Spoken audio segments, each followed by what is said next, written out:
Welcome back po sa aming channel. Ngayon ay samahan niyo akong gumawa ng puto banana cheese. Ayan. Ito yung ating cake flour. Ayan. Kalahating kilo po yung gagawin natin ngayon. Ito yung ating Alaska Evap. 140 ml. Gagamit tayo ng saging. Ito yun. Siguro dalawa lang po ang ilalagay natin. Ng ating baking powder, 1/4 na asukal. Yung ating Eden cheese. Butter. Maglalagay po tayo ng chocolate chips. Ayan. At syempre yung ating puto molder. Una po natin gagawin ay i-melt natin yung butter.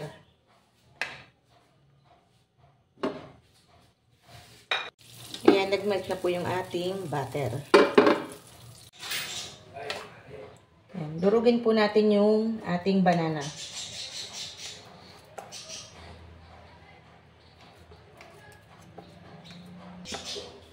Nilahat ko na po yung saging. Bali 4 pieces po yung saging. Ayan guys, dapat ganito yung ating saging. Dapat durug na durug siya. Ayan guys, pino na yung ating pinakaharina. Ililipat natin dito sa medyo malalim na lalagyan. Maglalagay tayong 2 egg.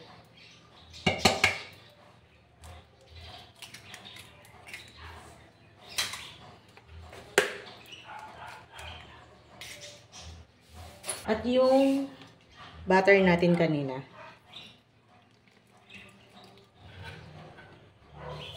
Alaska.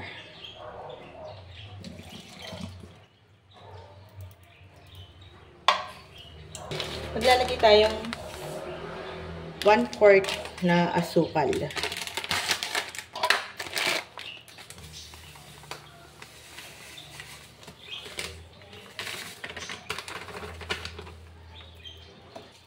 Lagyan na natin yung banana.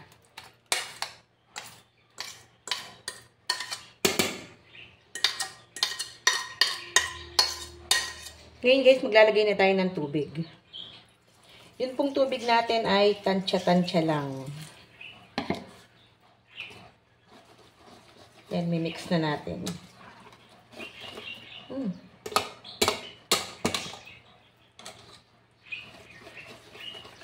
Maglalagay na tayo ng baking powder.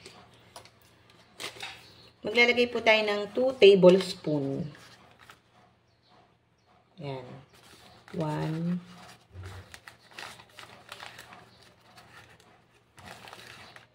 2.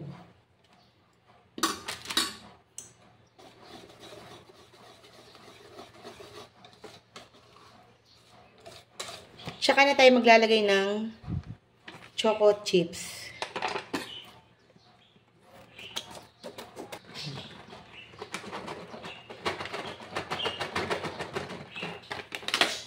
Ayan, i-mix na natin. Ayan, okay na po yung puto mixture natin. Ngayon, magpapakulo na tayo ng tubig. Ayan, habang hinihintay natin kumulo yung tubig, magkakat tayo ng keso.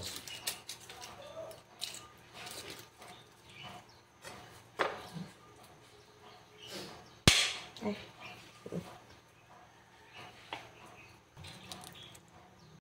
Lalagyan natin ng konting cooking oil yung ating mga puto molder.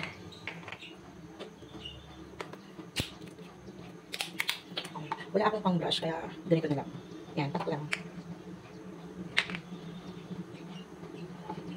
Magaling tayo ating puto molder.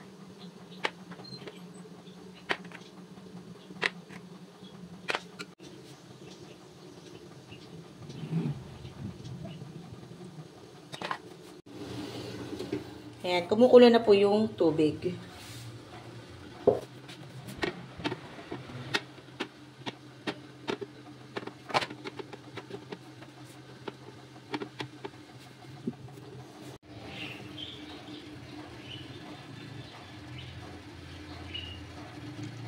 Ito na po ang ating homemade puto banana cheese.